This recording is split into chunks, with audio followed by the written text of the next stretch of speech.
The Victorian No-Till Farmers Association, better known as Vic No-Till, is all about farmers helping farmers farm for the future.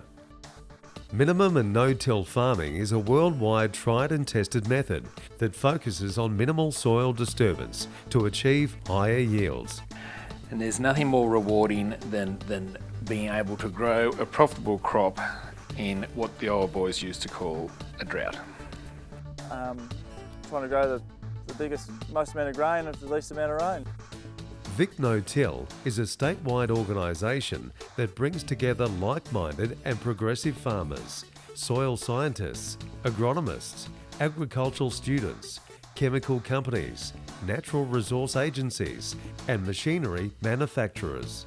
Since it started in 2002, Vic No-Till has delivered the message from farmer to farmer through crop walks, soil pits, machinery demo days, an annual conference with international speakers, and its mentoring program.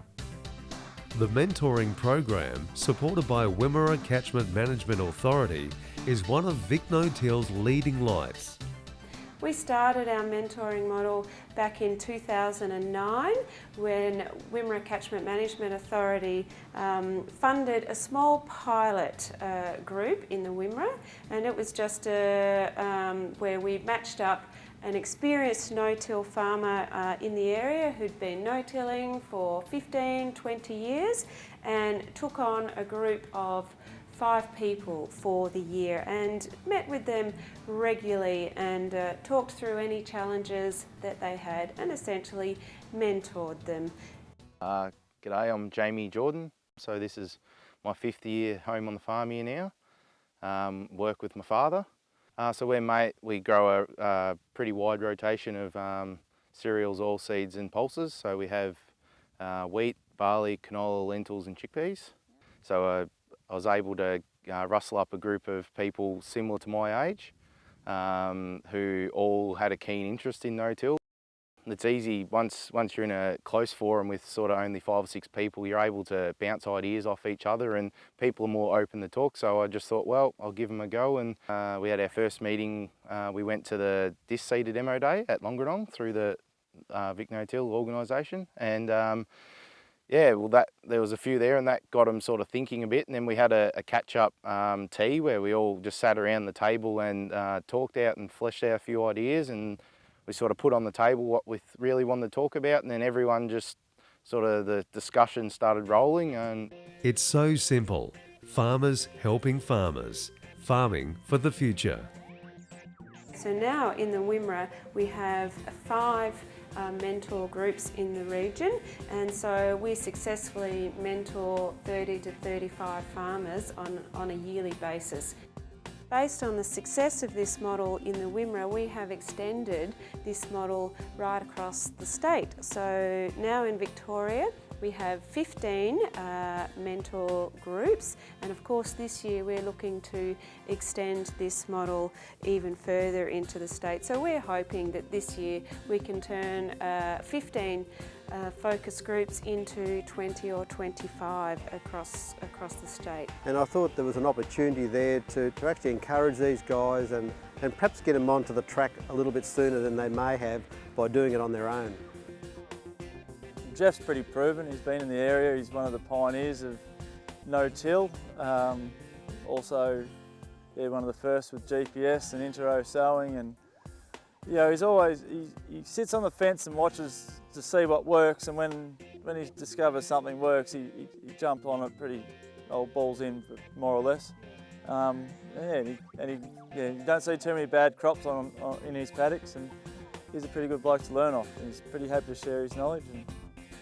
Probably the big advantage I can see that you're actually in an association with other farmers that had a similar interest in putting forward the direct drill and no-till scenario, and certainly you get a lot of benefit by meeting up with these people or being able to have a relationship with these people that you can ring up if you have any issues, to try and support each other and perhaps not make some of the mistakes some other people have made, you know.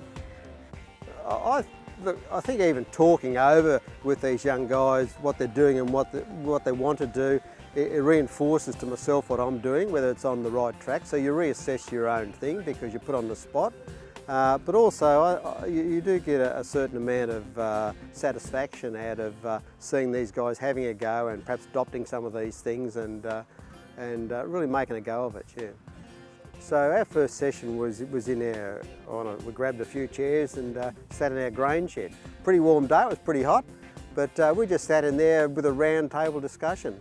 And we talked about various things, no-till and what they're doing and the sort of equipment they had. And the session was meant to go for a couple of hours, you know, and they enjoyed it that much that a few had to leave early, but a lot of them just hung around, didn't want to go home. So that just shows you that they really enjoy that type of informal discussion and bouncing ideas off each other. Yeah. With a strong focus on soil health, balancing farming with sustainability and the practical approach of farmers helping farmers, the success of the mentoring model means organisations right across Victoria and interstate are clamouring to get involved. Good idea to broaden my horizons and learn a bit more about something that I don't really have too much knowledge in.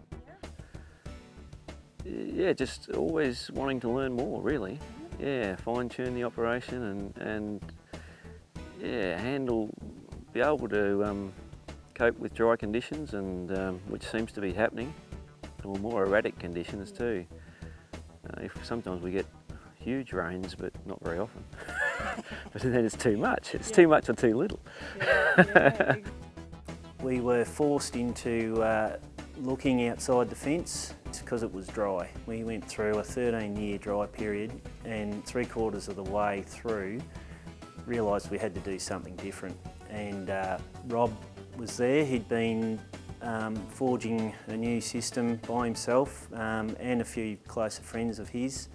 And between Robert and Peter Walsh, they've all been great mentors for me.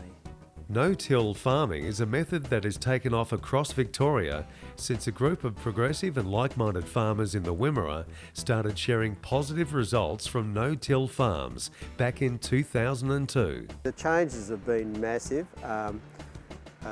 We used to cultivate. We had to, early in the autumn when we got our opening break to get a bit of tilth, and then we'd have to cultivate again and after rain to get a weed kill, particularly ryegrass. And then the issue started, we used to have wind erosion, particularly on the black soils anyway. There was a lot of cultivation for fallow situation. And in the summertime, you'd get rain and that would break the soil down into very fine particles and the wind would blow. And so we felt there was a few people doing a little bit of direct drilling and lessening the cultivation, so we thought we'd give that a go as well, and that would have been in the early 80s. And it's progressed from that to at this stage we burn no stubbles, we retain all our stubbles. I heard about the program through Jeff Reethers, him and I share the same agronomist, and we were just talking at one of his cropping days, pre-seeding workshop I think it was, and we're just saying how our area sort of needs to get together and discuss the limitations of our soil type, which is a little bit different than the traditional Wimmera grey clays, and try and figure out a way to farm it better. Since we've had these running, I get more phone calls from these guys, and it may not be necessary specifics, but they'll ring up with a comment. Or, I mean, one of the guys, he purchased a new seeder this year, a disc seeder, and he had to ring me up here about 10 days ago and said, look, I'm seeding and I'm sowing beans, with really an open invitation to come and have a look. So next day I dropped in and had a look and see what he was doing, and he was doing a really good job, and he was pretty proud of what they were doing, and that's why he wanted me to come and have a look, you know. Through the mentoring program, the association is now seeing some original participants progress so much that they are now ready, willing and able to take on mentor roles themselves. The mentees of today will be the mentors of tomorrow. This model has been so successful now that we are seeing some original mentees in the program have enough experience and knowledge now that they are able to be mentors. So we have longevity in the program by taking somebody from a mentee through to mentor stage over a period of 4 or 5 years. I suppose it's a way to get like-minded people together and just share their experiences and yeah, I suppose a common goal of where they want to get to. I suppose it's probably more interactive and guys might be a bit more relaxed and ask more questions, so, but probably the interactiveness of it's probably I see as the benefit. Well, farmers obviously understand farmers better than outsiders. Yeah, there's no sales pitch. It's probably because they see the raw side of it and they're not just getting the glossy picture. A lot of the time in industry we get the big spiel put towards you and yeah, there's the representatives and saying their bit and all that, but farmers are going to tell you what they've stuffed up. If something doesn't go right, well, they're going to say, well, don't do that, because there's no point you going out there spending all that money and it's not going to work. So you might as well do this, and then they'll tell you the good things. And I think people are more open to take that information in, and it's more believable and genuine when you've got someone who's not the polished figure there telling you all about it, but you've got someone who's just who's been through it all and experienced it as well.